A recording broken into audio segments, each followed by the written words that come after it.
Kidney heart ഒക്കെ transplant ചെയ്യുന്നത് നിങ്ങൾ കേട്ടിട്ടുണ്ടാവും. പക്ഷേ മലം ട്രാൻസ്പ്ലാന്റ് ചെയ്യുന്നതിനെ പറ്റി കേട്ടിട്ടുണ്ടോ? കേൾക്കുമ്പോൾ വിശ്വാസം വരാൻ തന്നെ പ്രയാസമാണ്. പക്ഷേ പല രാജ്യങ്ങളിലും ഇപ്പോൾ ഫൂ ട്രാൻസ്പ്ലാന്റ് അഥവാ FMT എന്ന വിപ്ലവകരമായ ഒരു ചികിത്സയെക്കുറിച്ച് വലിയ ചർച്ച നടക്കുകയാണ്. ഈ ഫൂ ട്രാൻസ്പ്ലാന്റ് എന്ന ചികിത്സാ രീതിയുടെ ആശയം ബയോളജിക്കലായി വളരെ ശക്തമാണ്. പക്ഷേ ഒരു വലിയ ഡേഞ്ചർ ഇതിനകത്ത് ഒളിഞ്ഞിരിക്കുന്നുണ്ട്.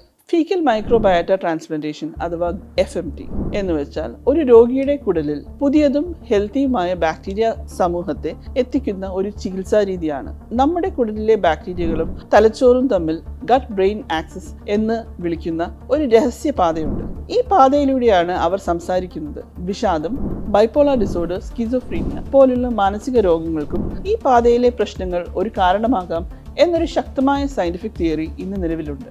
ഈ ചർച്ചകൾ ഇത്രയും ചൂടുപിടിക്കാൻ കാരണം ജെയിൻ ഡഡ്ലി എന്ന ഓസ്ട്രേലിയൻ സ്ത്രീയുടെ കഥയാണ്. 18 വർഷമായി മരുന്നുകളോട് പ്രതികരിക്കാത്ത തീവ്രമായ ബൈപ്പോളാർ ഡിസോർഡർ കൊണ്ട് കഷ്ടപ്പെട്ടിരുന്ന അവർ വീട്ടിൽ വെച്ച് സ്വന്തം ഭർത്താവിന്റെ സഹായത്തോടെ FMT ചെയ്തു. കുറച്ചു നാളുകൾക്കുള്ളിൽ അവരുടെ രോഗം പൂർണ്ണമായി ഭേദമായി. അവരുടെ ഈ കഥ ഓസ്ട്രേലിയൻ മാധ്യമങ്ങളിൽ വലിയ വാർത്തയായി. അതോടെ മാനസികമായി ബുദ്ധിമുട്ടുന്ന ആയിരക്കണക്കിന് ആളുകൾക്ക് ഈ ലളിതമായ ചികിത്സ ഒരു ഹോപ്പായി മാറി. പക്ഷേ ഒരു വലിയ ഡേഞ്ചർ ഇതിനകത്ത് ഒളിഞ്ഞിരിക്കുന്നുണ്ട്. തെറാപ്യൂട്ടിക് ഗുഡ്സ് അഡ്മിനിസ്ട്രേഷൻ എന്ന ഓസ്ട്രേലിയൻ റെഗുലേറ്ററി അതോറിറ്റി FMTക്ക് നിലവിൽ ഔദ്യോഗികമായി അംഗീകാരം കൊടുത്തിട്ടുള്ളത് ക്ലോസ്ട്രീഡിയം ഡിഫിക്കൽ ഇൻഫെക്ഷന് മാത്രമാണ്.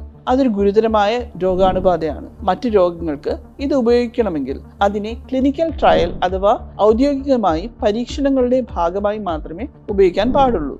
ഇതിന് കാരണം എന്തെന്നാൽ മലം ദാനം ചെയ്യുന്ന വ്യക്തിയെ കർശനമായ പരിശോധനകൾക്ക് വിധേയമാക്കാതെ ഉപയോഗിച്ചാൽ അത് എക്സ്റ്റൻഡഡ് സ്പെക്ട്രം ബീറ്റാ ലാക്ടമേസ് പോലുള്ള മാരകമായ ആന്റിബയോട്ടിക് റെസിസ്റ്റന്റ് ആയിട്ടുള്ള അണുബാധകൾക്ക് കാരണമാകാം. ജീവിതം തന്നെ നഷ്ടപ്പെടുകയും ചെയ്യാം. ഓസ്ട്രേലിയൻ ദാതാക്കളിൽ 1/3 പേരും ഈ സുരക്ഷാ പരിശോധനകളിൽ പരാജയപ്പെടാറുണ്ട്.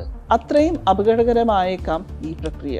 അതുകൊണ്ട് തന്നെ ഒരു വശത്ത് അത്ഭുതകരമായ രോഗശാന്തിയും മറുവശത്ത് ഇത് സ്വയം പരീക്ഷിക്കരുത് എന്ന കർശനമായ നിയമവും മുന്നറിയിപ്പും. ഈ ചർച്ചകൾ നിലനിൽക്കുമ്പോൾ തന്നെ ഈ മേഖലയിൽ ഗവേഷണങ്ങൾ ഒരുപാട് മുന്നോട്ട് പോകുന്നുണ്ട്. ബയോം ബാങ്ക് പോലെ TGA അംഗീകൃത സ്ഥാപനങ്ങളിൽ ഉയർന്ന നിലവാരത്തിലുള്ള സുരക്ഷാ മാനദണ്ഡങ്ങൾ പാലിച്ച് FMT ഉൽപ്പന്നങ്ങൾ നിർമ്മിക്കുകയും ബൈപ്പോളാർ ഡിസോർഡർ പോലുള്ള രോഗങ്ങൾക്കുള്ള പരീക്ഷണങ്ങൾക്ക് വേണ്ടി നൽകുകയും ചെയ്യുന്നു. ചുരുക്കത്തിൽ ഈ ഫൂ ട്രാൻസ്പ്ലാന്റ് എന്ന ചികിത്സാ രീതിയുടെ ആശയം ബയോളജിക്കലായി വളരെ ശക്തമാണ്. എങ്കിലും ഇത് സുരക്ഷിതമായി എല്ലാവർക്കും ലഭിക്കണമെങ്കിൽ നിലവിൽ നടന്നുകൊണ്ടിരിക്കുന്ന ക്ലിനിക്കൽ ട്രയൽസ് വിജയകരമായി പൂർത്തിയാവുകയും TGAയുടെയും FDAയുടെയും പൂർണ്ണ അംഗീകാരം ലഭിക്കുകയും ചെയ്യണം.